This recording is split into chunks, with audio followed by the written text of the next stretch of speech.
अस्सलामु अलैकुम नाजरीन, मैं हूं हकीम फैसल और आप देख रहे हैं कलीम दुआखाना यूट्यूब चैनल। आज हम जिस मरज़ के मुतल्लिक आपको आगाही देंगे वो है शुगर की वजह से हाथ पाँव में जलन और दर्द। जी, बड़ा तकलीफ़ दे मसला होता है, बीमारी होती है कि आपको शुगर है और उसकी वजह से हाथ पाँव के अंदर शदीद दर्द है, पिंडलियों के अंदर दर्द है और जलन होती है जी, और ख़ुसूसन रात को।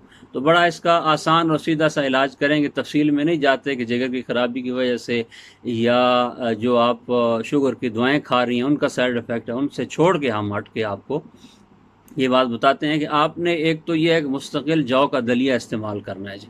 मुस्तकिल जौ का दलिया इस्तेमाल करें और साथ साथ आपने इस सीज़न के अंदर गरमा और अमरूद और मीठे, ये जो किस्म है इसकी संगतरे की या माल्टे के मीठे मशहूर हैं, तो ये आपने लाजमन इस्तेमाल करने फ्रूट के अंदर। और जब किन्नू का सीज़न आ जाए, माल्टे का सीज़न आ जाए, तो ये भी खूब इस्तेमाल करें। इंशाल्लाह इससे आपके हाथों का दर्द, पाँव की जलन, पाँव का दर्द शुगर की वजह से होता है वो ख़त्म हो जाएगा जी। अस्सलाम वालेकुम।